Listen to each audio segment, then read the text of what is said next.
এক মাস পরে বা আরো বেশি ইতিহাস পরে এসে আপনাদের সাথে আবার সাক্ষাৎ হলো। আল্লাহ শুকরিয়া আদায় করি, আল্লাহ তৌফিক দিয়েছেন। আল্লাহ সম্পর্কে জানার জন্য আমাদেরকে বসার তৌফিক দিয়েছেন। সবচেয়ে সম্মানিত যে ইলম তা হচ্ছে আল্লাহ সম্পর্কে জানা। আল্লাহ সম্পর্কে না জানলে আল্লাহর ইবাদত করতে পারবেন না। আল্লাহ সম্পর্কে না জানলে আল্লাহর কাছে কিছু চাইতে জানবেন না। আল্লাহর কাছে আল্লাহ সম্পর্কে জানলে আল্লাহকে ভয় করবেন। মুহাম্মদ রাসূলুল্লাহ সাল্লাল্লাহু আলাইহি ওয়াসাল্লাম আল্লাহকে বেশি জানতেন, এজন্য বেশি ভয় করতেন। তিনি বলছেন, আমি তোমাদের থেকে আল্লাহকে বেশি জানি, এজন্য বেশি ভয় করি। দুনিয়ার বুকে যত ফিতনা আসছে তত বড় ফিতনার মধ্যে হচ্ছে আল্লাহকে না জানা। জাহিলি যুগে আল্লাহকে জানতো না বলে এটা জাহিলি যুগ। যখনই আল্লাহকে কেউ জেনেছে তখনই তার ইবাদত করেছে। আল্লাহকে জানবেন কি করে? আল্লাহকে জানার জন্য মাধ্যম হচ্ছে আল্লাহর সত্তাকে জানা, আল্লাহর জাতকে জানা। আল্লাহর জাতের কেমনে জানবেন? কোরআন সুন্নাহ আল্লাহ জাত সম্পর্কে বর্ণনা আসছে, সেগুলো জানা। আমরা আগে বলেছি যে আল্লাহকে জানতে হলে কুল হুয়াল্লাহু আহাদ, আল্লাহুস সামাদ, লাম ইয়ালিদ ওয়া লাম ইউলাদ ওয়া লাম ইয়াকুল লাহু কুফুয়ান আহাদ। এগুলো তার নাম এবং গুণ দিয়ে ভর্তি পুরোটাই।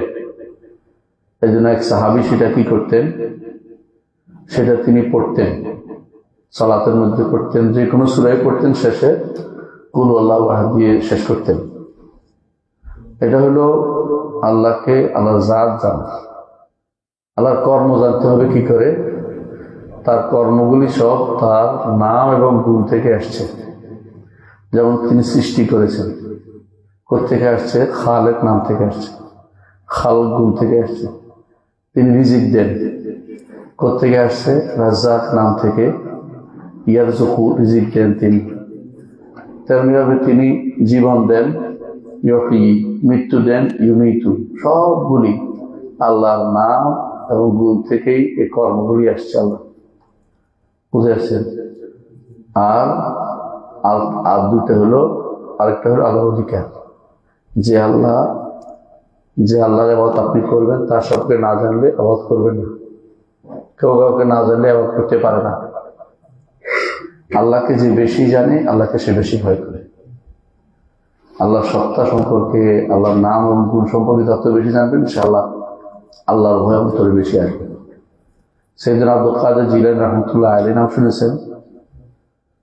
তাহলে আব্দুল কাদের জিলানী রাহমাতুল্লাহ আলাইহি উনি যখন একটা বই লিখেছেন, নাম হচ্ছে আল বুনিয়াতু লিতালিবিল হক। আমাদের সবাই বুনিয়াতুত তালিবিন বাংলা ভাষায় অনুবাদ হয়েছে, কিন্তু এটা পুরোটার মধ্যে আল্লাহকে জানার বিষয়ে পুরোটাই লিখছেন নাম এবং গুণ দিয়ে। আল্লাহর পরিচয় যেটা, আল্লাহর মারিফত যেটা, জানা অর্থ মারিফত, আরবিতে জানা অর্থ ইলম এবং মারিফত। সাধারণ জানাটা হচ্ছে মারিফত, গভীরভাবে জানা হচ্ছে ইলম, গভীরভাবে জানা হচ্ছে ইলম। মানে পরিচিতি লাভ করি না আমরা, আমার পরিচয় দাও, আর বেনাফসিকে আরো বলো, আরবরা বলো তোমার নিজের পরিচয় দাও, তখন সে বলে যে আমি অমুকের পুত্র অমুক, তাই না? আরেকটা হলো তার শিরা উপশিরাও জানা, যে তুই কি করস না করস তোমার সব জানা আছে আমার, এগুলো ইলম। বুঝে যাচ্ছে? আর হলো খাবির, আরো বেশি জায়গা জানে, খেবরা একেবারে তার কোথায় কি চলাফেরা করে এটাও জানে, এগুলো খাবির। এই যে প্রত্যেকটা এই জানা, এটা হলো আলিম। আর ভিতরে আরো খবর রাখা, এগুলো খাবির। এগুলো নামেরই অংশ। আল্লাহর নাম থেকেই শুধুমাত্র আপনি বুঝবেন যে আপনি কতটুকু আল্লাহ সম্পর্কে জানেন। রাসূলুল্লাহ সাল্লাল্লাহু আলাইহি ওয়াসাল্লাম যে বলেছেন যে আল্লাহর 99টা নাম আছে যেগুলো দিয়ে ডাকলে আল্লাহ তাআলা জান্নাত দিবেন, দাখাল জান্নাত। কেন ওগুলো ডাকলে কি হবে? অর্থ বুঝে ডাকতে হবে। তো আপনি যদি কোনো ডাকের বিরোধী কাজ করেন তাহলে তো আপনি বুঝলেন না কিছু। যখন আপনার বিপদ হয় তখন বলবেন যে আল্লাহ আমাকে উদ্ধার করো। যখন আপনার গুনাহ হয় তো বলে ক্ষমা চাই। যখন আপনার রিজিক চাই তখন ইয়া রাজ্জাক, তাই না? তো এক এক বোঝা যাচ্ছে যে যখন আপনার যেটা প্রয়োজন আল্লাহর নামের সাথে আপনি নিজেকে সেট করে নেবেন। এখন আমার এটা দরকার, এখন আমার এটা দরকার, এখন আমার এটা দরকার। এভাবে আল্লাহর নামগুলি আপনার জীবনের সাথে ওতপ্রোতভাবে জড়িত। যদি বান্দা যদি কোনো আল্লাহর নামগুলি না জানে তাহলে সে হতাশায় ভুগবে এবং সে কোনো কিছু তার শান্তি পাবে না। যত বেশি নাম জানবে অত শান্তি পাবে, যে আমি আমার রবের সাথে আছি, আমি আমার রবকে ডাকবো, আমি আমার রবকে ডাকবো। দেখুন, আদম আলাইহিসসালাম একটি গুনাহ করেছিলেন, যেটা পদস্খলন বলেন বা গুনাহ বলেন। কি করেছেন? দোয়া করেছেন। দোয়া করার পরে আল্লাহ কি করেছেন? তাকে ক্ষমা করে আল্লাহ বলছেন ফাতাবা আলাইহি, আল্লাহ তার তওবা কবুল করেছেন। এই দোয়া করে চাওয়াটা, রব্বানা যালামনা আনফুসানা ওয়া ইল্লাম তাগফির লানা ওয়া তারহামনা লানাকুনা মিনাল খাসিরিন। যখন জানবেন যে আল্লাহ তাআলা ছাড়া কেউ ক্ষমাকারী নেই, তাহলে শুধু ক্ষমাটা চাইবেন, তার কাছে চাইবেন, আর কাছে যাবেন না। নাহলে হতাশায় ভুগবে। ডিপ্রেশনে কেন ভোগে? আল্লাহর সাথে সম্পর্ক গাঢ় নাই। আল্লাহর সাথে যার সম্পর্ক শক্তিশালী কোন ডিপ্রেশনে ভোগে না, তার হতাশার কিছু নেই। বেশিরভাগ কোন ডিপ্রেশনে ভোগে কেন? তার দুনিয়ার কোনো কিছু হারিয়ে গেছে, দুনিয়ার কোনো সম্পর্ক নষ্ট হয়ে গেছে, দুনিয়ার কোনো খারাপ কিছু তার জীবনে আসছে।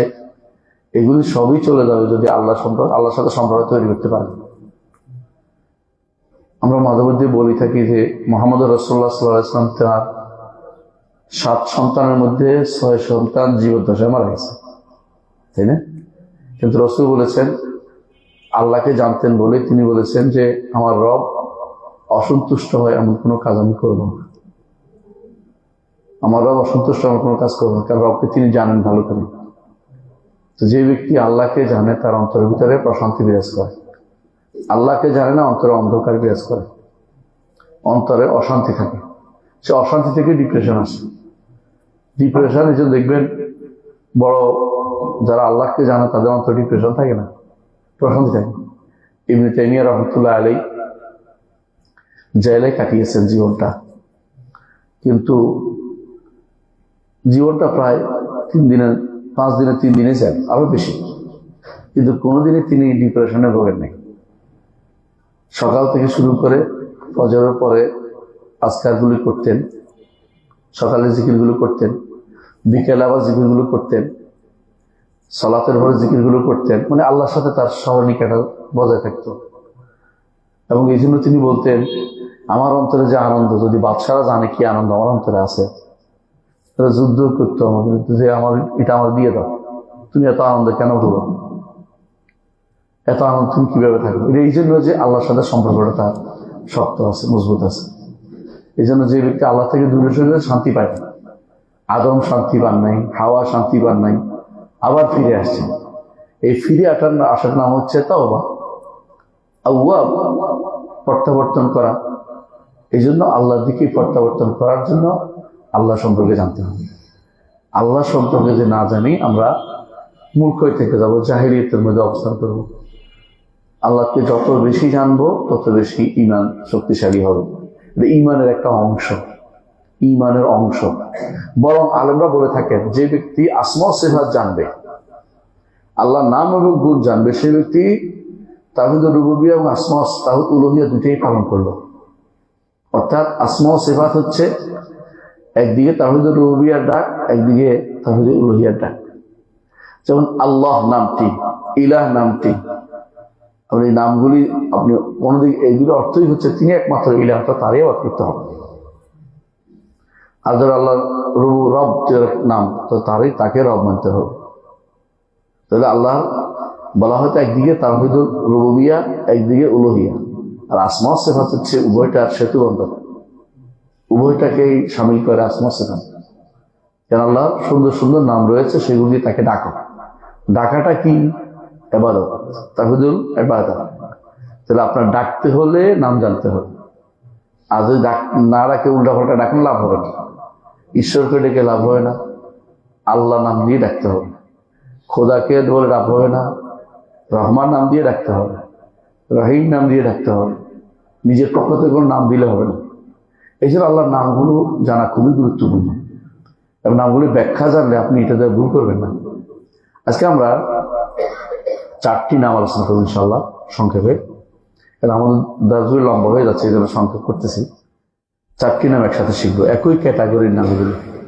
একটা হচ্ছে আল আফু, একটা আল গাফুর, আল গাফফার, আত তাওয়াব। আল আফু, আল গাফুর, আল গাফফার, আত তাওয়াব।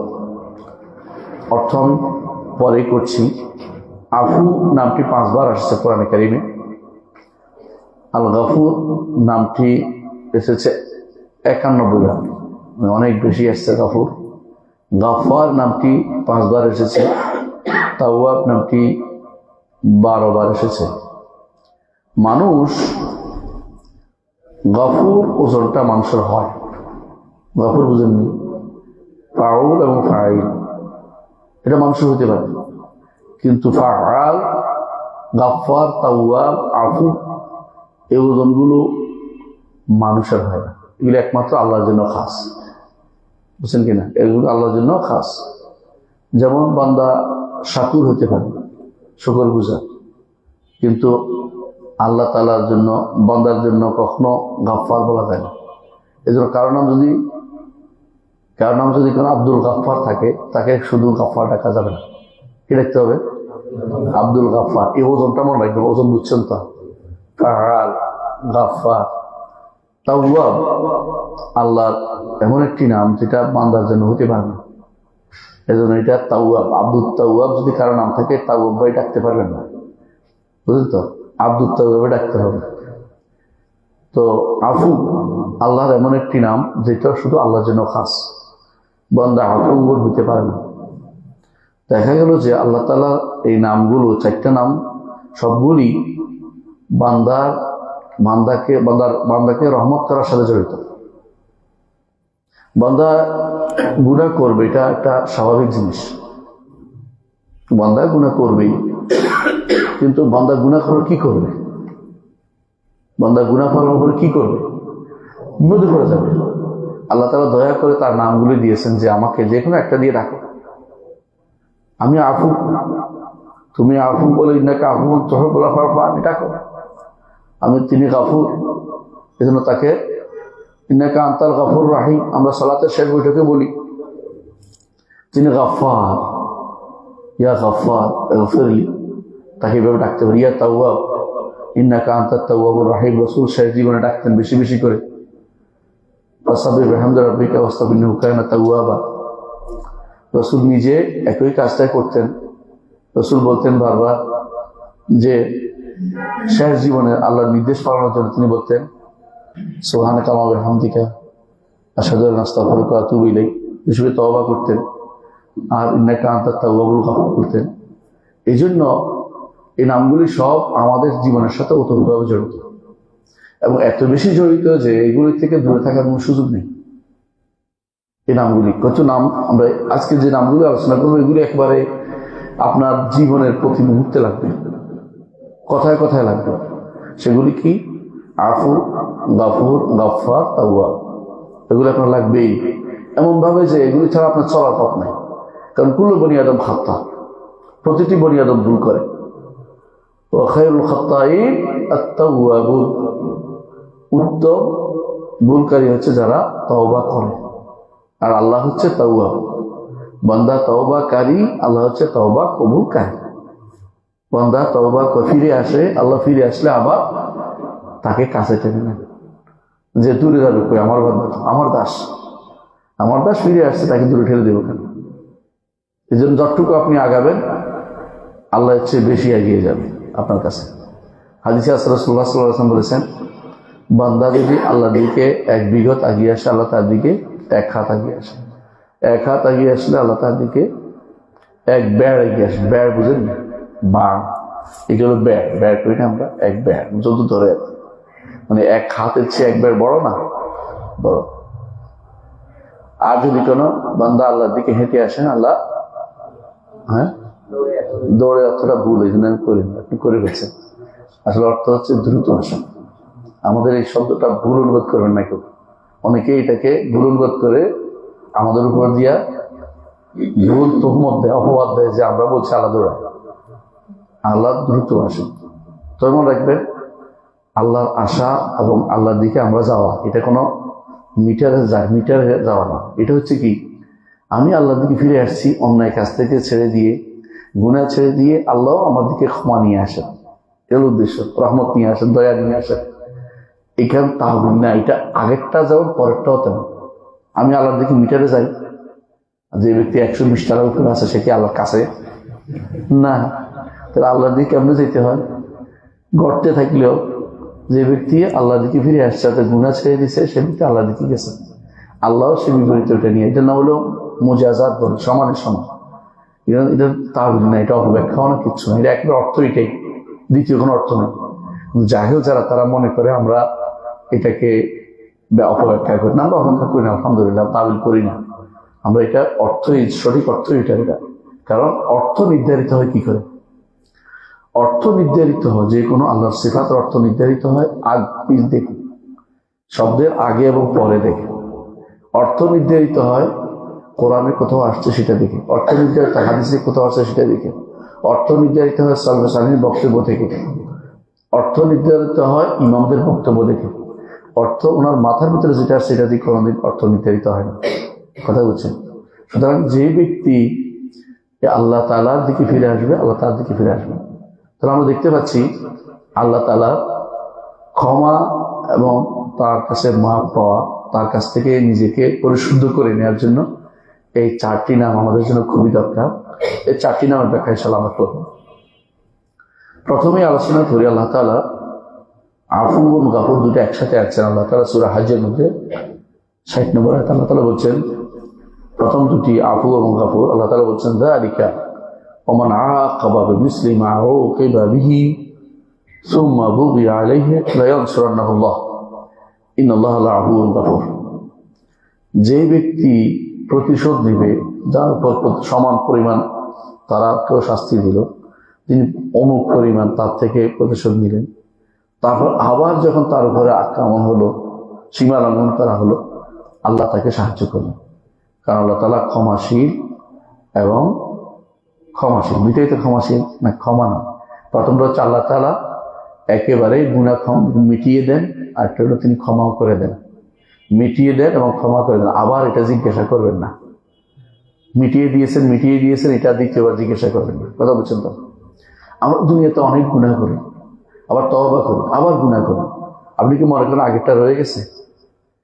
আগেরটা নাই। আল্লাহ তাআলা জিজ্ঞাসা করবেন না, ক্ষমা করে দিয়েছেন, তিনি দয়াদয়। যিনি বড়, তিনি ছোটখাটো জিনিসকে কখনো ধরে রাখেন না। আপনার ছেলে যখন কোনো অন্যায় করে, পরে যদি তারা মাফ করে দেন, আবার মনে রাখেন না। নিকৃষ্ট ব্যক্তি হচ্ছে ওই ব্যক্তি যে ব্যক্তি সবসময় কথা দিয়ে খোঁটা দেয়। আর যে ব্যক্তি কথা খোঁটা দেয় না, বরং এটাকে সে উপেক্ষা করে যায়, সে ব্যক্তি মহৎ হৃদয়ের মানুষ, মহৎ হৃদয়ের ব্যক্তি, মহৎ হৃদয়। বুঝছেন তো? যারা কথায় কথায় খোঁটাখুটি দেয়, সবকিছু মনে রাখে, তারা মহৎ হৃদয়ের মানুষ না। যারা দ্রুত ভুলে যায়, এরা ভালো মানুষ, যে আমার বড়ত্ব দিয়ে আমি তাদেরকে ক্ষমা করে দিই। আর যারা নিকৃষ্টপনা মানুষ, তাদের কাজ হচ্ছে কেবল সারাক্ষণ লেগে থাকা, খোঁচাতে থাকা, সারাক্ষণ লেগে থাকা। ঘরের ভিতরে যেগুলোটা হয় স্বামী স্ত্রীর মধ্যে, এইটা তাদের চলতে থাকে, তাহলে আর ঘর শান্তি হয় না কোনোদিন। আর যে ব্যক্তি জানে যে মহিলাদের একটা সাইড অ্যাবসেন্ট থাকতেই পারে, এটা নিয়ে আমি সবসময় তার পিছনে লেগে থাকা উচিত না। কোনো একটা সাইড তার দুর্বল থাকবেই, আমার দায়িত্ব হচ্ছে আমার বড়ত্ব নিয়ে তাকে ক্ষমা করে দেয়া, যদি আল্লাহর শরীর বিরোধী না হয়। কিন্তু আলাদা কথা, তাহলে সেই ব্যক্তি দেখবেন যে ঘর সুন্দর হচ্ছে। ঠিক শাশুড়ি বউরও একই অবস্থা হওয়া উচিত। আমি বুঝাতে চাচ্ছি এটাই, যে বড়ত্ব, বড় যিনি, তিনি সবসময় কি করে? ছোটদের জিনিসগুলো উপেক্ষা করেন। আল্লাহ তো বড়, আজিম, তিনি কবির, এই জন্য তিনি উপেক্ষা করেন। একবার যদি কবর আযাব বন্ধ হয়, আমার কবর আযাব চালু হয় না। একবার যদি কবর আযাব বন্ধ হয়ে যায়, হাসরের মাঠের কষ্ট কমে যায়, ইমানদারের এই সুবিধাটা পাওয়া যায়। এই জন্য আল্লাহ তাআলা বলছেন যে ইন্নাল্লাহা আফুউন লাআফুউন গাফুর, অবশ্যই তিনি সবকিছু মিটিয়ে দেন এবং ক্ষমা করে দেন। আল্লাহ তাআলা আরেক আয়াতে বলছেন তিনি আফু গাফুর। সূরা নিসা 43 নম্বর আয়াতে বলছেন ফামসাহু বিউজুহিকুম ওয়া আইদিকুম ইন্নাল্লাহা কানা আফুওয়ান গাফুরা।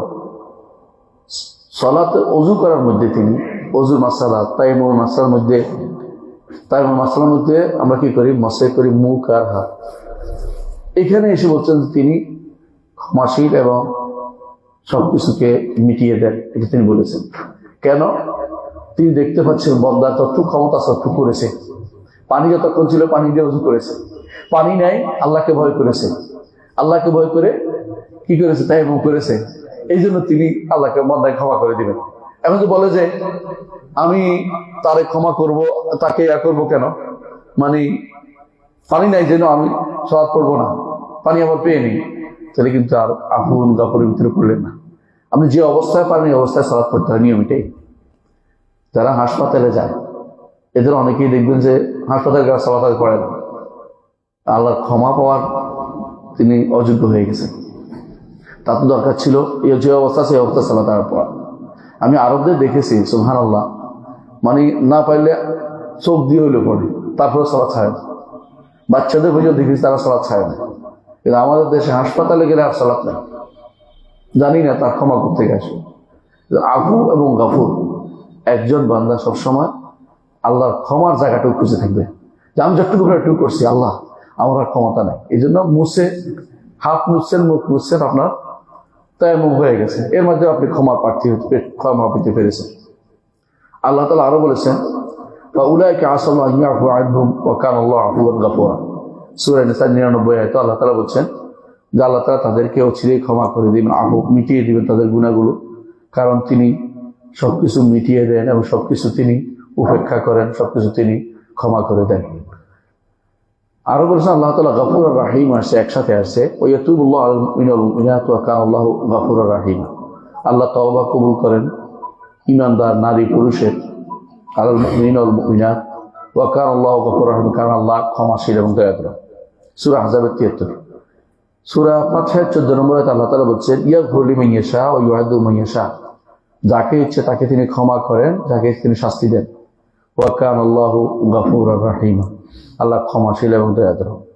ক্ষমাশীল, কাকে ক্ষমা করতে হবে তিনি জানেন, কাকে আযাব দিতে হবে তিনি জানেন, কারণ তিনি তো নির্ধারণ করেছেন কে জান্নাতে যাবে কে জাহান্নামে যাবে, সবই তার নির্ধারণ।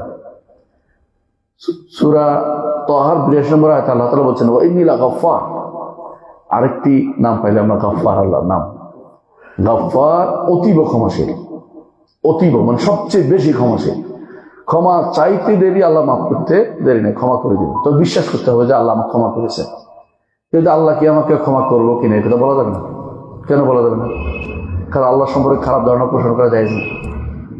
আল্লাহ সবচেয়ে উত্তম ধারণা পোষণ করতে হবে। ঈমানদার সবসময় তার রব সম্পর্কে উত্তম ধারণা পোষণ করবে, কারণ রাসূলুল্লাহ সাল্লাল্লাহু আলাইহি ওয়াসাল্লাম বলেছেন হাদীসে কুদসিতে আল্লাহ তাআলা বলেন আনা ইনদা যান্নি আবদি বি, আমি আমার ব্যাপারে আমার বান্দার যে ধারণা এর কাছে আমি, সে যদি আমার কাছে মনে করে আমি ক্ষমা করবো, আমি তারা ক্ষমা করে দিব। আর যখন আমাকে তিনি ক্ষমা করবেন নাকি, তো সেটা খারাপ ধারণা পোষণ করে আছে। আর যান্নি বিল্লাহি যান্না সাওয়া, আল্লাহ সম্পর্কে খারাপ ধারণা পোষণ করার কোনো কারণ নেই। দেখুন সাহাবায়ে কেরাম রাদিয়াল্লাহু আনহুম আজমাইন ইসলাম গ্রহণের পূর্বে অনেক কাজ করেছে। তার মধ্যে কেউ কেউ জীবন্ত মানুষ মেয়েদেরকে মেরে ফেলছে, কেউ কেউ দুনিয়ার লুটপাট সব করেছে না, কেউ কেউ শিরিক করেছে, কুফর করেছে, কিন্তু তওবা করার পরে তারা কোনদিন বলে নাই আল্লাহকে আমারে ক্ষমা করবে না, এটা বলেন। কারণ আমর ইবনে আস রাদিয়াল্লাহু আনহু রাসূলুল্লাহ সাল্লাল্লাহু আলাইহি ওয়াসাল্লামের কাছে এসে বললেন যে আমি ইসলাম গ্রহণ করবো, তবে শর্ত করতে চাই। বলে কি শর্ত? যে আল্লাহ যেন আমার গুনাহ ক্ষমা করে দেয়। তিনি বললেন যে তুমি কি জানো না তাওবাতু তাজুবু মা কানা ক্বাবলাহা, তওবা করলে আল্লাহ আগের সব গুনাহ ক্ষমা করে দেন। এই শর্ত করার দরকার নেই, আল্লাহর উপরে তোমার বিশ্বাস রাখা দরকার যে আমি তওবা করেছি। তো তওবাটা যদি ঠিক মতো না হয় তাহলে অবশ্যই আল্লাহ তাআলা ক্ষমা করবেন। সুতরাং আল্লাহ তাআলার এই ক্ষমার জায়গাটুকু আমাদের খুঁজে নিতে হবে। অবশ্যই তিনি অতীব ক্ষমাশীল, কার জন্য? লিমান তাওবা, যে তওবা করবে, ও আমানা ঈমান আনবে, আল্লাহর দিকে ফিরে আসছে, ঈমান আনছে, আমলে সালেহ সুম্মা ইহতাদা, তারপর হেদায়েতের উপর চলেছে, হেদায়েত ছেড়ে দেয়নি। তাহলে ঈমান আনতে হবে, ফিরে আসতে হবে, ঈমান আনতে হবে, আমলে সালেহ করতে হবে এবং হেদায়েতের উপর থাকতে হবে। অবশ্যই তিনি গফফার, তার জন্য ক্ষমা করে দিবেন। আবার ভুল হয়েছে আবার ফিরে আসেন, যতবার ভুল অতবার ফিরে আসেন, ফিরে এসে আবার তাজদীদ করেন, সবকিছু নতুন নতুন করে নেন, আপনার কোনো ভয়ের কোনো কারণ নাই। তিনি আপনার এমন রব যিনি কাউকে শুধু শুধু কষ্ট দিতে চান না। যদি বান্দা একদম শেষ মুহূর্ত আল্লাহর কাছে ফিরে আসে, আল্লাহ তাকে ক্ষমা করে দেন। আপনি জানেন রাসূলুল্লাহ সাল্লাল্লাহু আলাইহি ওয়াসাল্লাম তারা খেদমত করতে এক ইহুদি বাচ্চা, ছোট বাচ্চা, তার অসুস্থ হয়েছে, রাসূল তাকে দেখতে গেছে, দেখেন যে সে আর বাঁচবে না। রাসূল বললেন যে ইসলাম গ্রহণ করো, তুমি তো আমার অনেক উপকার করেছো, তোমার তো কিছু করতে পারিনি, ইসলাম গ্রহণ করো। সে তার বাপের দিকে তাকালো, বাপ বললো যে অনুসরণ করো। বাপ তাকে দরদ দিয়েছে, কেন এরা তো ইহুদিরা কেন ইমান আনে? ইহুদিরা জানে যে রাসূল হক। কেন ইমান আনে না? আত্মমর্যাদা, আত্মগর্ব, অহংকার। আমাদের মধ্যে নবী আসলো না কেন? বনি ইসমাইলের মধ্যে আসলো কেন? বনি ইসমাইলের মধ্যে আসলো কেন? বনি ইসরাইলের মধ্যে আসলো না কেন? এই জন্য তাদের আত্ম অহংকারে ভুগছিল তারা, যে বনি ইসাকে না এসে বনি ইসমাইলে চলে আসছে, ইব্রাহিমের 2 সন্তান আরেক সন্তানের কাছে চলে আসছে এই নবী। এই জন্য তারা ইমান আনতে পারেনি, কিন্তু নিজের ছেলের ঘরে দরদি হয়ে বলছে ইমান আনো। ছেলে ইমান আনছে। রাসূল কি বলেছে?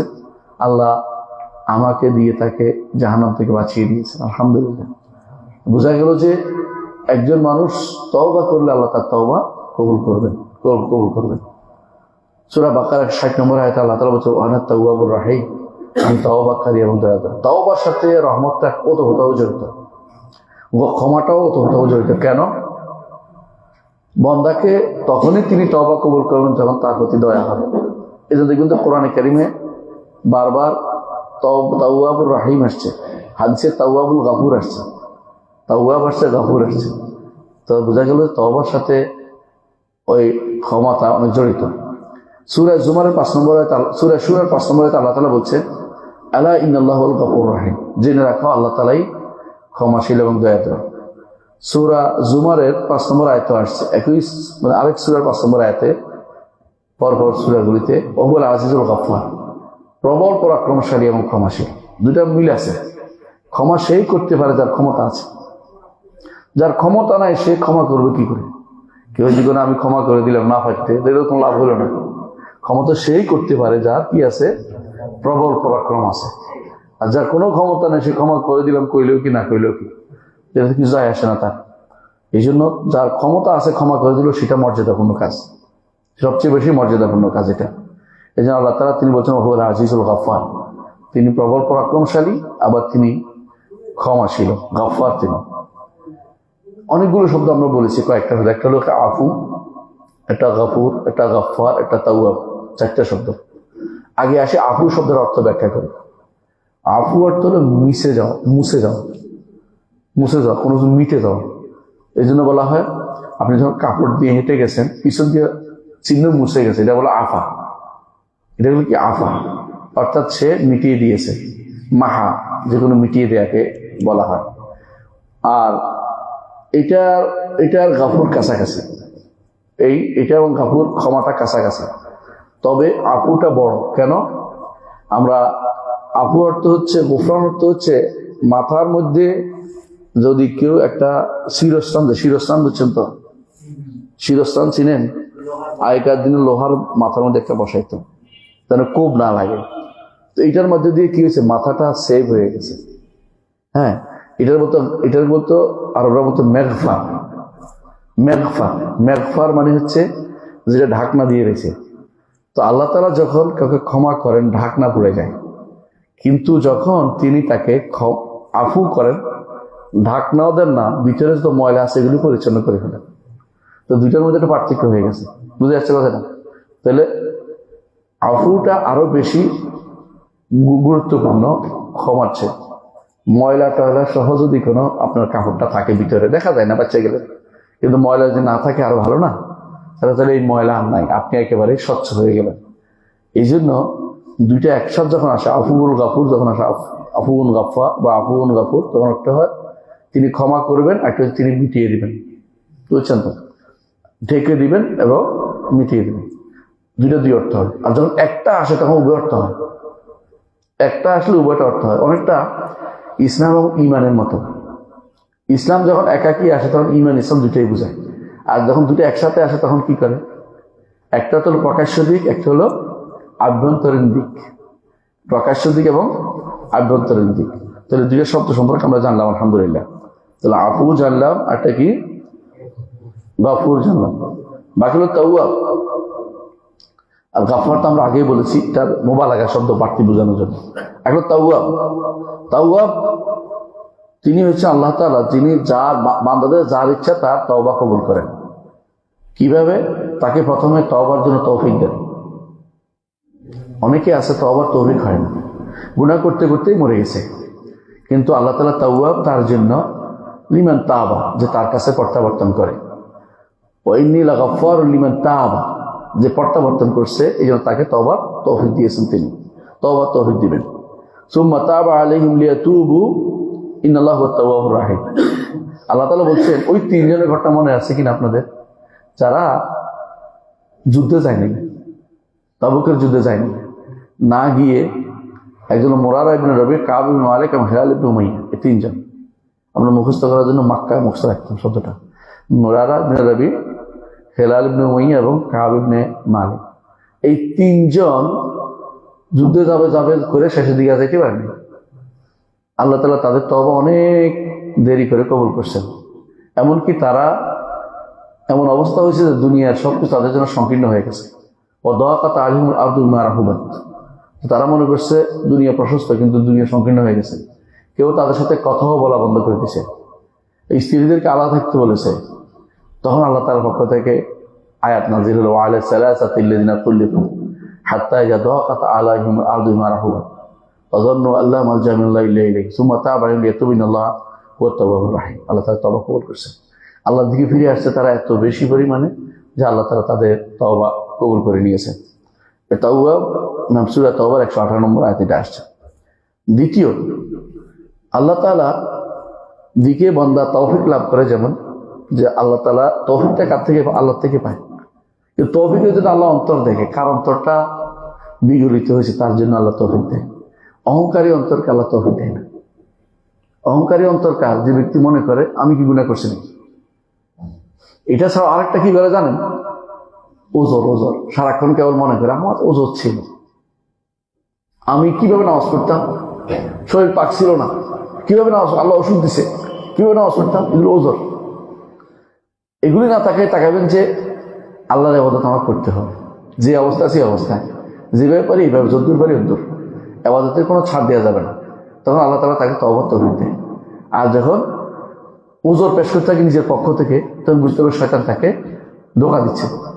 আল্লাহ তাআলা কোরআনে কারীম বলেছেন, বালিল ইনসানু আলা নাফসিহি বাসীরা ওয়ালাউ আলকা মাআযীরা।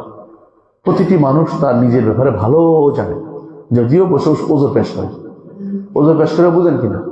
চোরও একটা ওজর পেশ হয়। চোরে কি বলবে? আল্লাহ যে টাকা দিত আমি কিছুই করতাম না। বুঝেন না কথাটা?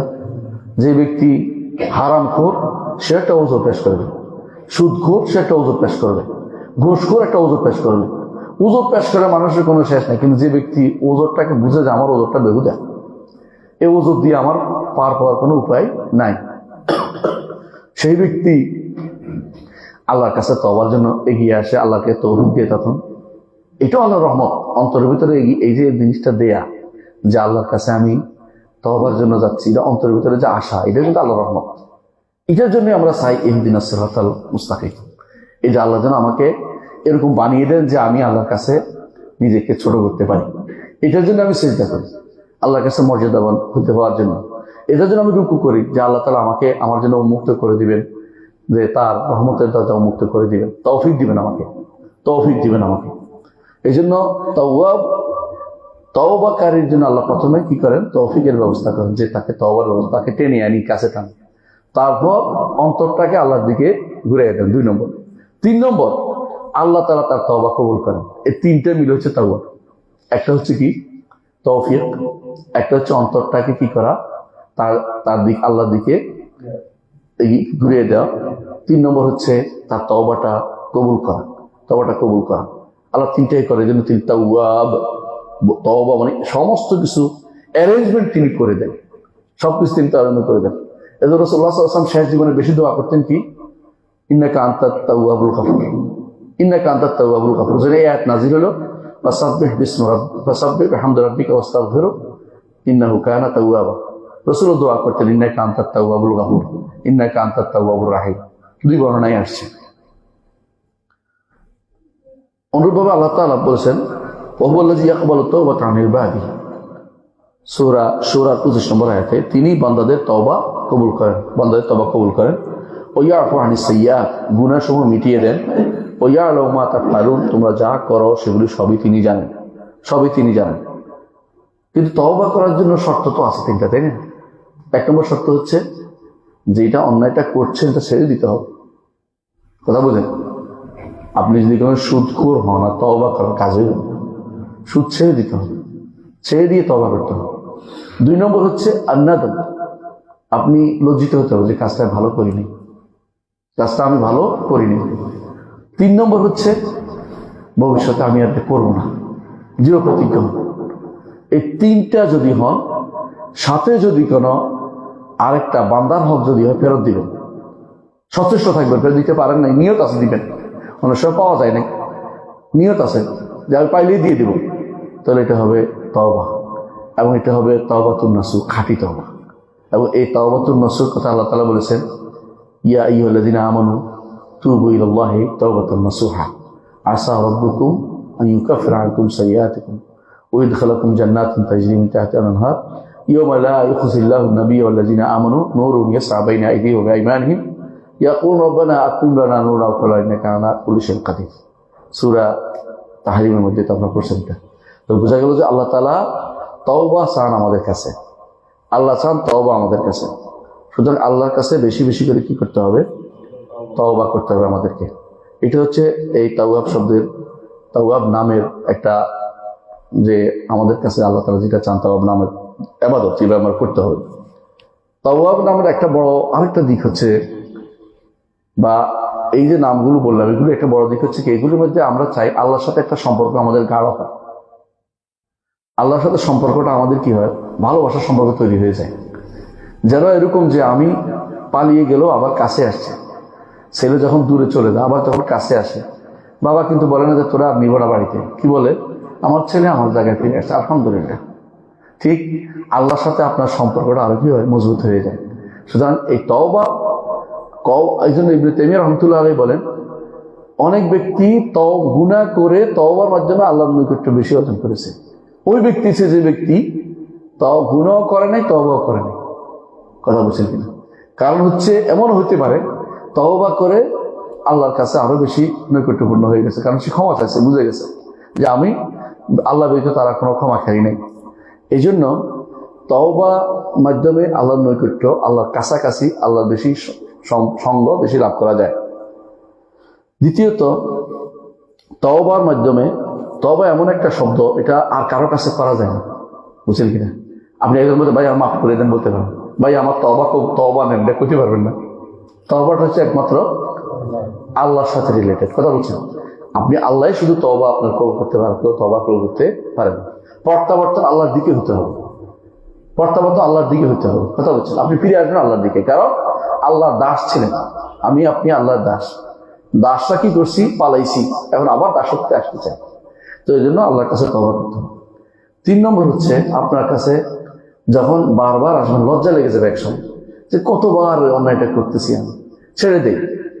তওবা আপনার লাভ হবে এটা যে আপনার মধ্যে একটা হায়া আসবে, লজ্জা আসবে যে আমি কতবার আল্লাহর সাথে ওয়াদা করছি যে আমি এটা করবো না, আবার করছি।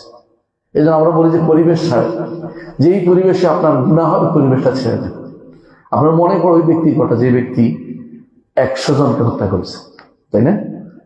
99 জনের পরে আরো যদি 100 জন করেছে, তারপরে কি করেছে? এক লোকের কাছে, আলেমের কাছে বলছে আমি তওবা করতেছি, বলছে তওবা তো বন্ধ হয়নি, তবে তুমি যে পরিবেশে আছো এই পরিবেশে তওবা তোমার কবুল হবে না। তুমি এমন এক পরিবেশে যাও যেখানে মানুষ, ভালো মানুষরা বাস করে। এই জন্য অনেক সময় ভালো মানুষের জায়গায় আপনাকে হিজরত করতে হবে। দুনিয়ার বুকে মাটি কামড়ে থাকা ভালো কাজ নয়। দুনিয়ার বুকে ভালো যে জীবন যতটুকু পাইছেন অতটুকু ভালো পরিবেশে কাটানো দরকার, ভালো পরিবেশে কাটানো দরকার। যে আমি এখানে থেকে আমার বাপ দাদার ভিটায় কিন্তু দুনিয়ার মানুষ নামাজ পড়ে না, দিন দেড় মানে না, শরীয়ত মানে না, ওদের সাথে না থেকে যেখানে শরীয়ত মেনে চলে সেখানে চলে যাওয়া উচিত, সেখানে থাকা উচিত। কারণ আপনার জীবনটার এই সময়টাই হচ্ছে জীবন, এগুলো সম্পর্কে জিজ্ঞাসা করা হবে।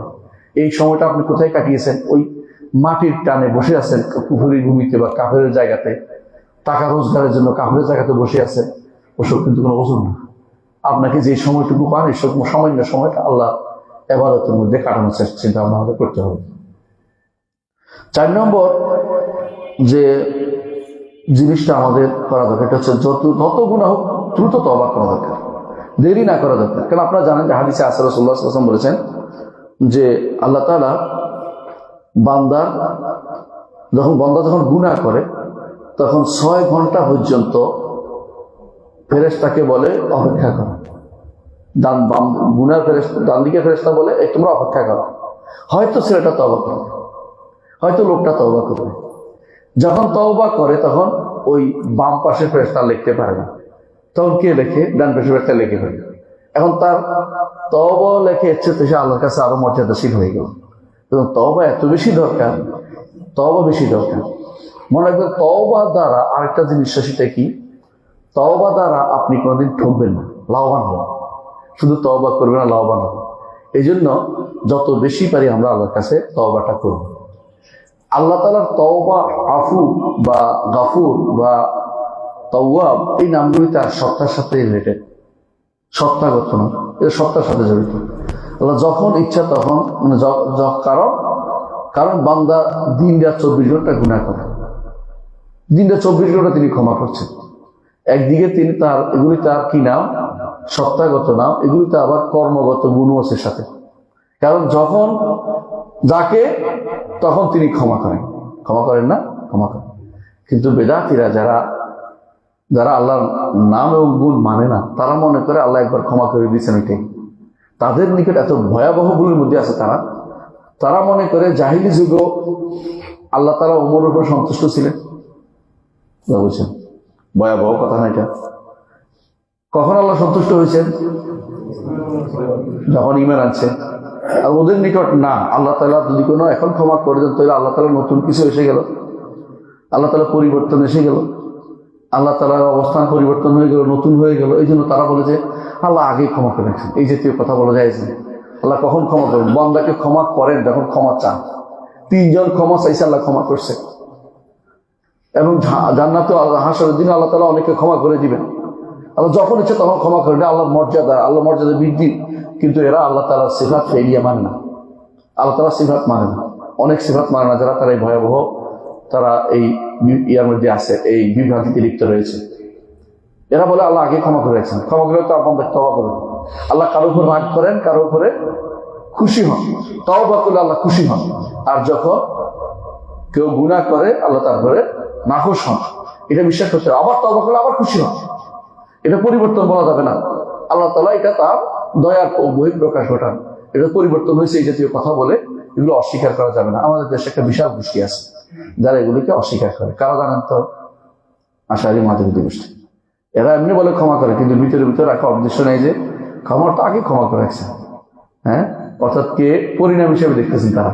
কিন্তু আল্লাহ তাআলা এখন ক্ষমা করেন, ভালো কথা বললে, হ্যাঁ, সালাত আদায় করলে ক্ষমা করেন।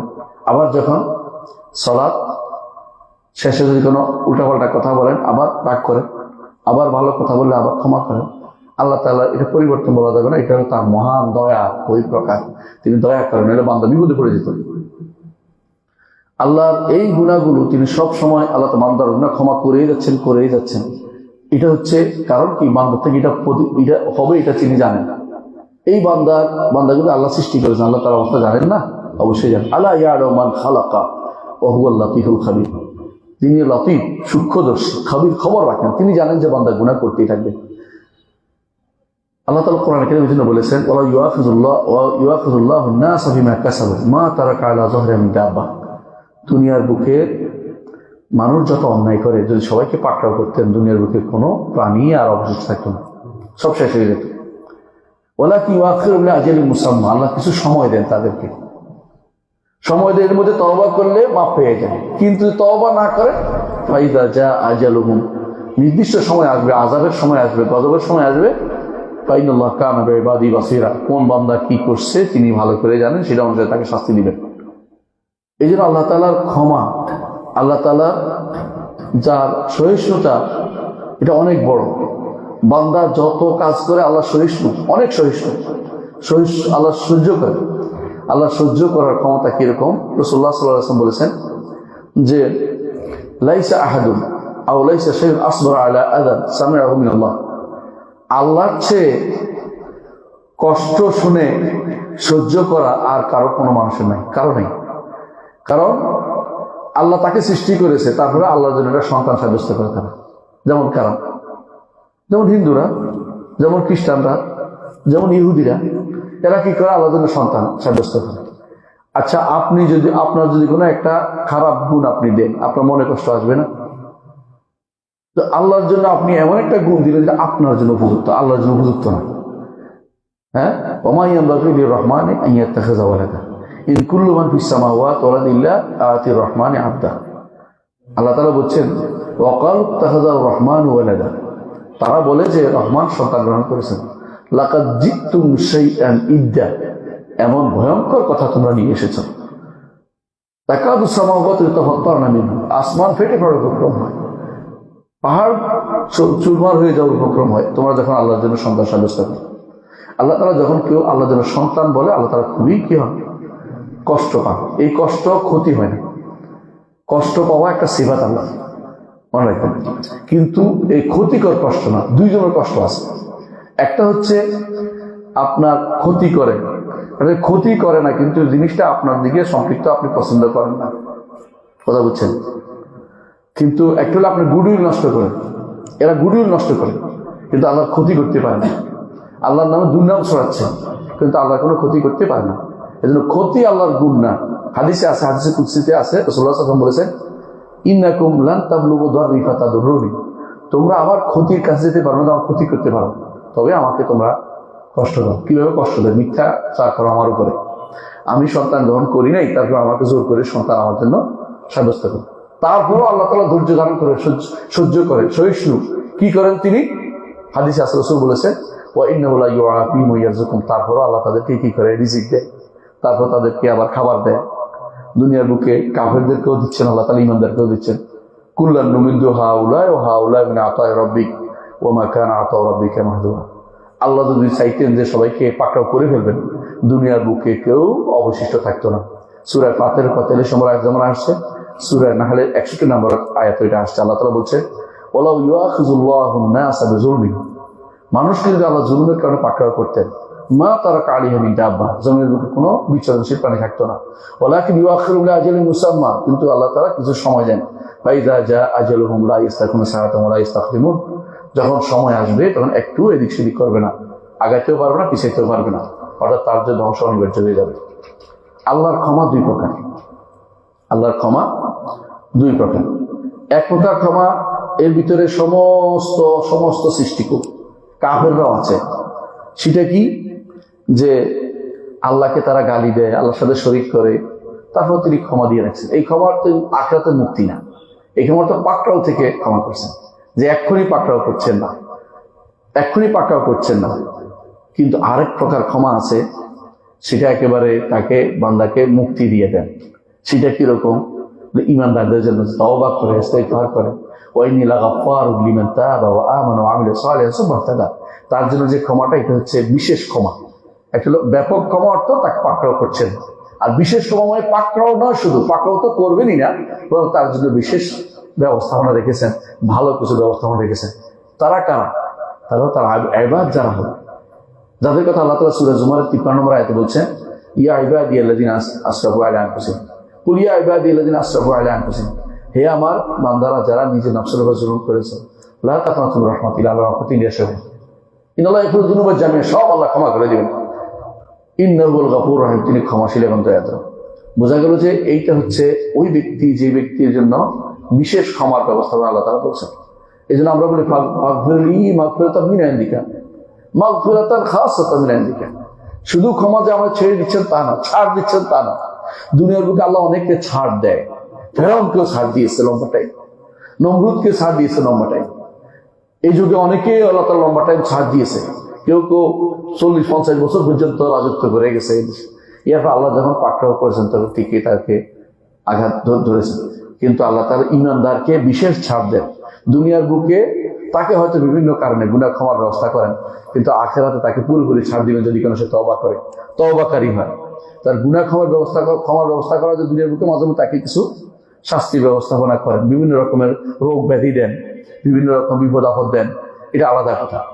এই জন্য আল্লাহ তাআলা গাফিরিজ যামবি কাবিলিত তাওবি, ঈমানদারদের জন্য গাফিরিজ যামবি, তিনি ক্ষমাশীল। গাফিরিজ যামবি এক নাম হচ্ছে তার গাফিরিজ যামব, কাবিলিত তাওব, তওবা কবুলকারী। এই নামগুলি এজাফি নামগুলি আমরা উল্লেখ করি না সাধারণত। এজাফি নাম বুঝছেন কিনা, সম্বন্ধ করে সরাসরি নাম যেগুলো উল্লেখ করছি, যদি এরকম নাম হয় আল্লাহর নাম 400-এর উপরে হবে।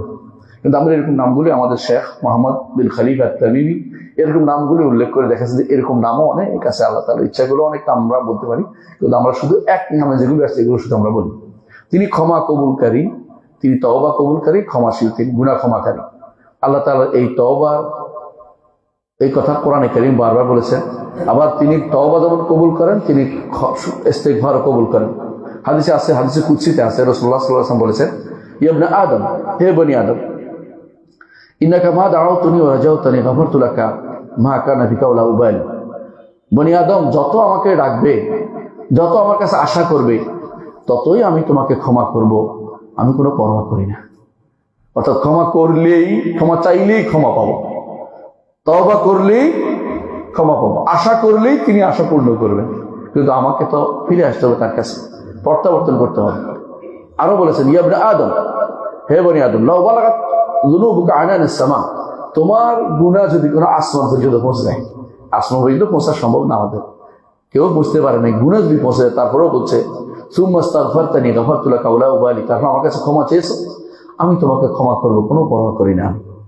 ইয়া ইবনে আদম, হে বনি আদম, লাউ আতাইতানি বিকুরাবিল আরদি খাতায়া, জমিন পরিমাণ গুনাহ করছো, সুম্মা লাকিতানি লা তুশরিক বি শাইআন, তারপর আমার সাথে সাক্ষাৎ করছে এমন অবস্থাতে কোনো শিরিক নেই তোমার, লা আতাইতুকা বিকুরাবিহা মাগফিরাতান, জমিন পরিমাণ ক্ষমা নিয়ে আসবো তোমার জন্য।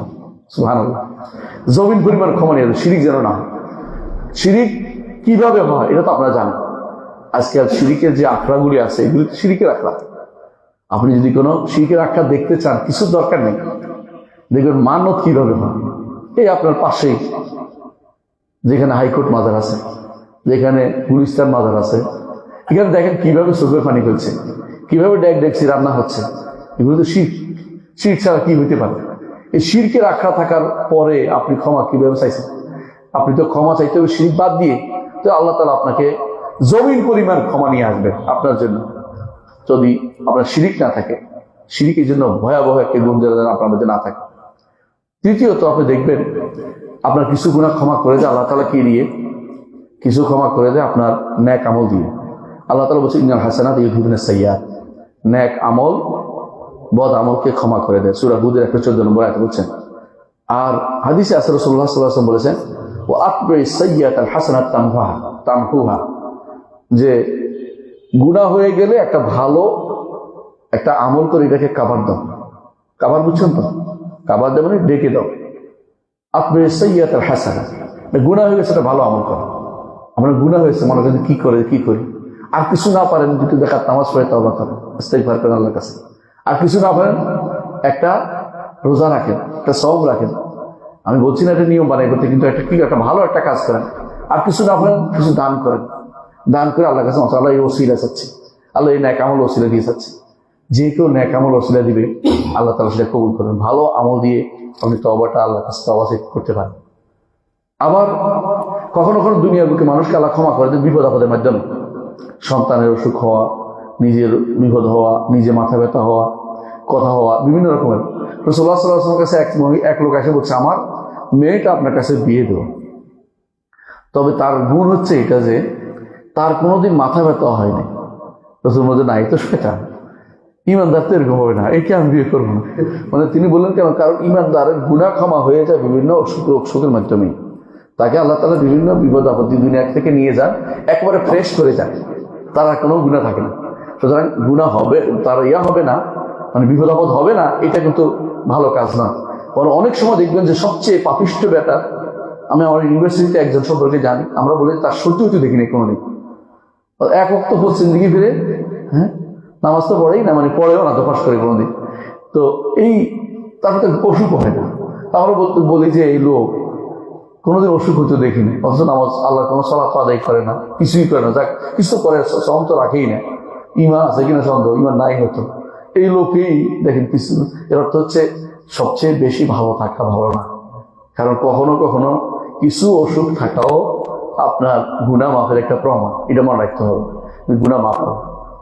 5 নম্বর যেটা আমরা দেখতে পাই, বান্দা যদি আল্লাহর কাছে তওবা করে তাহলে বোঝা যাচ্ছে কি বিনয়ী।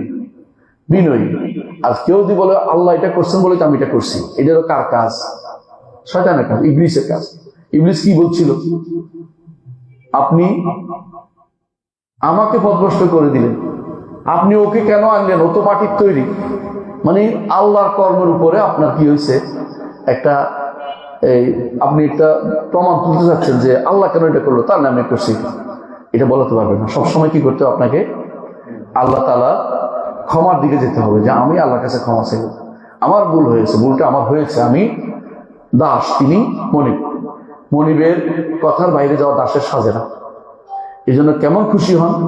হাদিসে রাসূলুল্লাহ সাল্লাল্লাহু আলাইহি ওয়াসাল্লাম বলেছেন, আনাস বিন মালিক বর্ণিত হাদিসে নবী সাল্লাল্লাহু আলাইহি ওয়াসাল্লাম বলেছেন, আল্লাহ ওই ব্যক্তির মতো খুশি হন যে ব্যক্তি আল্লাহ বান্দার তওবাতে ওইরকম খুশি হন যে ব্যক্তি তার বাহনের মধ্যে খাবার পানি, সে আছে মরুভূমিতে, এমন সময় সে তার ঘোড়াটা তার থেকে ফালাই তাকে, বা বাহনটা তাকে ফালাই পালিয়ে গেছে। সে আর কি করবে? মনে করছে এখানে ঘুমিয়ে থাকি, এখানে গাছের নিচে এসে শুয়ে পড়ছে। কিছুক্ষণ পর ঘুম থেকে উঠে দেখে যে তার সামনে তার খাবার পানি এবং বাহন সবটাই আছে। লাভ দিয়ে উঠে খুশি হইয়া বলে, আল্লাহ তুমি আমার বান্দা, আমি তোমার রব। মানে ভুল করে ফেলেছে। অর্থাৎ আল্লাহ তাআলা ভুল করেন না, কিন্তু আল্লাহ তাআলা এর চেয়েও বেশি খুশি হন যে বান্দা আমার কাছে ফিরে আসছে, পালানো জন্তু ফিরে আসছে, এই পালানো জানোয়ারটা ফিরে আসছে আমার কাছে, আলহামদুলিল্লাহ। আল্লাহ এই জন্য এর চেয়ে বেশি খুশি হন, আলহামদুলিল্লাহ। এই জন্য ইমানদার যখন আল্লাহর এই নামগুলি জানবে, কয়টা নাম বলছি? আল আফু, আল গাফুর, আল গাফফার, আত তাওয়াব, এগুলি দিয়ে সবসময় কি চাইবে? আল্লাহর কাছে ক্ষমা চাইতে থাকবে, যে আমি আল্লাহ আপনার ক্ষমা চাই, আপনার কাছে ক্ষমা চাই। কিভাবে ক্ষমা চাইবে? দেখুন, এই ক্ষমা চাওয়ার কয়েকটা উদাহরণ দেই। আল্লাহর ক্ষমা চাওয়ার জন্য আপনিও কিছু ক্ষমাশীল হওয়ার চিন্তা করবেন। আমিও ক্ষমা করে দেবো, আল্লাহ যেন আমাকে ক্ষমা করে দেয়। আমাদের কাছে অনেকেই এসে বলে, আপনাকে অনেক গালি দিয়েছি, আমি তো আল্লাহ আপনাকে ক্ষমা করুন, আমাকেও যেন ক্ষমা করে দেয়। কারণ আগে গালি দিয়েছে এটা জানতো না, আল্লাহ হয়তো তার ক্ষমা করে দিক, আমারও আল্লাহ ক্ষমা করে দিক। কারণ ক্ষমা পাইলে আমাকে অসুবিধা আছে, আর তারা ক্ষমা করতে আমার কি সমস্যা আছে? সমস্যা নেই। কিন্তু সমস্যা হচ্ছে এটাই, সে দিকে বাড়াবাড়ির মধ্যে লিপ্ত থাকে, কারণ সে তো আমার উপর জুলুম করতেছে। এই জুলুম তো আমি আখিরাতে পাবো, কিন্তু সে যদি কোনো ক্ষমা চায় আল্লাহর কাছে, এবং এই ক্ষমা তো বান্দা মানুষও করতে পারে, মানুষের ক্ষমা করার অধিকার রাখে। হ্যাঁ, তওবা করার অধিকার মানুষ রাখে না, তওবা কবুল করার, কিন্তু মানুষ তো ক্ষমা করতে পারে একে অপরকে। দলিল রাসূলুল্লাহ সাল্লাল্লাহু আলাইহি ওয়াসাল্লাম, কোরআনে কারিমে আল্লাহ তাআলা বলছেন, যখন কয়েকটা ঘটনা বলি। 1 নম্বর ঘটনা হচ্ছে ইউসুফ আলাইহিস সালামের ঘটনা, মনে আছে আপনাদের? ইউসুফ আলাইহিস সালামের ঘটনায় কি করেছেন? তিনি তার ভাইদেরকে ক্ষমা করে দিয়েছেন। আল্লাহ তাআলা কোরআনে কারিমে এটা উল্লেখ করেছেন, লা তাসরিবা আলাইকুম আল-ইয়াওম ইয়াগফিরুল্লাহু লাকুম। অর্থাৎ তার এই মহত্ব আল্লাহ কোরআনে উল্লেখ করে দিয়েছেন। ঠিক আরেকজনের কথা আপনাদের মনে আছে, রাসূলুল্লাহ সাল্লাল্লাহু আলাইহি ওয়াসাল্লাম মক্কা বিজয় করে কি করেছেন? ক্ষমা করে দিয়েছেন। এটা মহত্বের একটা লক্ষণ। অনুরূপ আবু বকর রাদিয়াল্লাহু আনহু, তার ফুফাতো ভাই অথবা চুপাতো ভাই অথবা খালাতো ভাই নাহলে মিস্তাহ, তিনি কি আয়েশা রাদিয়াল্লাহু আনহার বিরুদ্ধে যে অপবাদ ছড়াইছে তার মধ্যে ইনি একজন ছিলেন। অথচ তিনি বাদরি সাহাবী, কিন্তু শয়তান তাকে ধোঁকা দিয়েছে। আবু বকর রাদিয়াল্লাহু আনহু শপথ করলেন যে তাকে একটা পয়সা দিব না, সে গরিব ছিল। আবু বকর তাকে হেল্প করতেন, কিন্তু আল্লাহ তাআলা আয়াত নাযিল করলেন যে ওয়ালা ইয়াতালি উলুল ফাদলি মিনকুম ওয়াসআতা ইউতুল কুরবা। তারপর বলছেন আলা তুহিব্বুনা ইয়াগফিরুল্লাহু লাকুম, তোমরা কি চাও আল্লাহ তোমার ক্ষমা করে দিক? আবু বকর খুশি হয়ে গেলেন, আল্লাহ ক্ষমা করে দিবে আমাকে, বলতেছে কি বলে, আমি আরো বেশি বাড়িয়ে দেবো, যা বলছে তাই ক্ষমা করে দিলাম। আবু বকর নিজের কন্যার অপবাদ দেয়া ব্যক্তিকেও ক্ষমার আশায় তিনি নিজে ক্ষমা করে আল্লাহর কাছে ক্ষমা করেন বলে, এটা বিশাল। ওমর রাদিয়াল্লাহু আনহুর কাছে এক লোকে এসে উল্টাপাল্টা কথাবার্তা বলেছে, উনি তাকে শাস্তি দিবেন সিদ্ধান্ত নিয়ে নিয়েছেন। এমন সময় তার কাছে একজন এসে বললেন যে আল্লাহ তাআলা বলছেন ওয়াল আফিনা আনিন নাস ওয়াল্লাহু ইউহিব্বুল মুহসিনিন। আল্লাহ তাদের ক্ষমা করবেন যারা মানুষদের ক্ষমা করে দেয়। আল্লাহ তো মুহসিনদের ভালোবাসে। তারা ক্ষমা করে দিলাম, যাও, তারা ক্ষমা করে দিলাম। ইমানদার যখন আল্লাহর কথা স্মরণ করিয়ে দেয় যে আল্লাহ ক্ষমা করে দিবেন আপনাকে, আল্লাহ ক্ষমা করে দেন। আমরা অনেক দেখেছি আলহামদুলিল্লাহ, মক্কা মদিনাতে অনেক দেখবেন একজন তার নিজের ছেলের হত্যাকারীকে ক্ষমা করে দেয়। দেখছেন আপনার ইতিমধ্যে অনেকগুলো ছেলে হত্যাকারীকে একেবারে তরবারি উঠছে তারা মেরে ফেলবে, সেই সময় বলে যে আমি ক্ষমা করে দিলাম তাকে। এটা বিশাল ব্যাপার। দিও তো নেয় না, এমনি ক্ষমা করে দেয় তাকে, এমনি ক্ষমা করে দেয়। এটা বিশাল ব্যাপার। একজন যদি ক্ষমা করে দেয় তার হত্যা করতে পারে না, তারপর দিয়ে আসে, আমরা জানি। এরা তো হচ্ছে আল্লাহর পক্ষ থেকে কারোর উপর আল্লাহ রহমত নাজিল করেন, যা ইন্নামা ইয়ারহামুল্লাহু মিন ইবাদির রাহমান, যারা রহমত করে তাদের উপর আল্লাহ শুধুমাত্র রহমত নাজিল করেন। সুতরাং এই ক্ষমা করার এটা আসলে বান্দার মধ্যে যতটুকু আল্লাহর কাছাকাছি নৈকট্য প্রাপ্ত হয় বান্দা, তার মধ্যে এই ক্ষমা করার গুণটা পাওয়া যায়। এজন্য যদি কোনো আমরা চিন্তা করি যে আমরা ক্ষমা করবো না, তাহলে ভুল করবো। আমরা গুণা করবো না, এটাও ভুল করবো। ক্ষমা করবো না বলে এটাও খুব ভুল হবে। গুণও আমাদের হবে, ক্ষমাও আমরা করবো, আল্লাহ আমাদের ক্ষমা করবেন। আমরা যেরকম ততটুকু আল্লাহর প্রতি এগিয়ে যাবো, আল্লাহর দিকে এগিয়ে যাবো, আল্লাহ ততটুকু আমাদের এগিয়ে যাবেন। রাসূলুল্লাহ সাল্লাল্লাহু আলাইহি ওয়াসাল্লাম বলেছেন, হাদিসে কুদসিতে এসেছে, আযনাবা আবদুন যামবান, আমার বান্দা একটা গুনাহ করেছে, ফাকাল আল্লাহ মাগফির লি যামবি, আল্লাহ আমার গুনাহ ক্ষমা করে দেন। আল্লাহ তাআলা তখন বলেন, আযনাবা আবদি যামবান, আমার বান্দা একটা গুনাহ করেছে, ফাআলিমা আন্না লাহু রাব্বান ইয়াগফিরুদ যামব, সে জানছে তার একটা রব আছে যে রবে তার ক্ষমা করে দিবেন গুনাহ। ওয়া ইয়াখুযু বিল যামব, এবং গুনাহ ইচ্ছা করলে সে পাকড়াও করে। সুম্মা আদা, তারপর সে আবার গুনাহ করেছে, আবার ক্ষমা চেয়েছে। আল্লাহ তাআলা বলেন যে যতক্ষণ চলতে থাকবে, এটা অনেক লম্বা হাদিস, আমি শুধু বলছি, যতক্ষণ তুমি গুনাহ করবে, আবার তওবা করবে, গুনাহ করবে, ততক্ষণ পর্যন্ত আমার ক্ষমা তোমার জন্য থাকবেই, তুমি যতই গুনাহ করো না কেন। সুতরাং দুনিয়ার বুকে কেউ যেন নিরাশ না হয়। নিরাশ হওয়াটা হচ্ছে এই জন্য কুফর। এই জন্য আত্মহত্যাকারী কেন কাফের হয়ে যায়? নিরাশ হয়ে যায়। হ্যাঁ, এখন নিরাশ দুই প্রকার আছে। আত্মহত্যাকারী আছে কেউ আল্লাহর উপরে বিরাগ হয়ে, হ্যাঁ, নিরাশ হয়ে মারা যাচ্ছে, সেই ব্যক্তি কাফের। আর যেই ব্যক্তি বান্দার উপর রাগ করে আত্মহত্যা করেছে, সে কিন্তু আল্লাহর উপর রাগ করে নেই, এই জন্য গুনাহগার। পার্থক্য বুঝছেন তো? এই জন্য সব আত্মহত্যাকারী একই হুকুম নেই।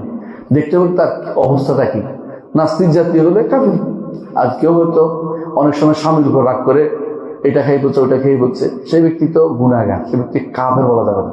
তার জানাজা হয়তো আলেমরা পড়বেন, সাধারণ মানুষ তার জন্য জানাজা পড়বে। কিন্তু ঈমানদার সর্ব অবস্থায় তওবাতে লিপ্ত থাকবে আল্লাহর কাছে। যত বেশি তওবা করবে, তখন তওবা করবে, আল্লাহ তার মর্যাদা আরো বাড়িয়ে দিবে। রাসূলুল্লাহ সাল্লাল্লাহু আলাইহি ওয়াসাল্লাম বেশি বেশি তওবা করতেন। কেমন বেশি বেশি? কি বলতেন? আল্লাহুম্মা মাগফিরলি যামবি ওয়া তুব আলাইয়া ইন্নাকা আনতাত তাওয়াবুল গাফুর বলতেন। ইন্নাকা আনতাত তাওয়াবুর রাহিম, দুটোই আসছে। বেশি বেশি তওবা করতেন। প্রতি বৈঠকে তিনি সাহাবায়ে কেরাম বলতেন যে 100 বারের বেশি তিনি তওবা করছেন। 100, তার তো কোনো গুনাহ নেই। এবং বেশি বেশি ইস্তেগফার করতে বলছেন যে আল্লাহর কাছে ইস্তেগফার করো। আমি আল্লাহর কাছে প্রতিদিন 100 বারের বেশি ইস্তেগফার করি। এটা তিনি বলেছেন, তার আমল এটা, কর্ম এটা। তাহলে বোঝা গেল যে আল্লাহর কাছে আমাদেরকে বেশি বেশি তওবা ইস্তেগফার করে যেতে হবে, আল্লাহর কাছে ক্ষমা চাইতে হবে। যত বেশি ক্ষমা চাইবো, আল্লাহর কাছে আমাদের মর্যাদা তত বেশি বৃদ্ধি পাবে। আল্লাহর কাছে আমরা তওবা করি, ক্ষমা চাই, রাতের অন্ধকারে ক্ষমা চাই, সালাতের ভিতরে ক্ষমা চাই, যখন সময় আসে সময় ক্ষমা চাই, মানুষের সামনে না করি। এই তওবা, এই যে সালাতের পরেও বলি আস্তাগফিরুল্লাহ বলি না, সালাতের ভিতরেও বলি, 2 সিজদার মাঝখানে বলি, এবং সিজদার মধ্যে বলি, শেষ বৈঠকে বলি, সালাতের শুরুতে বলি। এর অর্থ কি? ক্ষমায় আমাদের আল্লাহর ক্ষমা পাওয়াটা হচ্ছে একজন ঈমানদারের সবচেয়ে বড় নিয়ামত। এই জন্য আল্লাহর এই নামগুলি জানার মাধ্যমে আল্লাহ যে আমাদের ক্ষমা করবেন এটা সহজে বুঝতে পারি, সহজে আমরা বুঝতে পারি। এই ক্ষমা জিনিসটা যেহেতু সবচেয়ে বড়, লাইলাতুল কদরে চাওয়ার জন্য আমাদেরকে মুহাম্মদ রাসূলুল্লাহ সাল্লাল্লাহু আলাইহি ওয়াসাল্লাম এই আদর্শ দিয়েছেন। তিনি বলেছেন কি যেন বলি, আল্লাহুম্মা ইন্নাকা আফুউন তুহিব্বুল আফওয়া ফা'ফু আননি। বড় দোয়া, ক্ষমা পাইলে সব পেয়ে গেছেন। আল্লাহর ক্ষমা পাইলেই জান্নাত পাবেন ইনশাআল্লাহ। ক্ষমা করে দিলে আপনি জান্নাত পাবেন।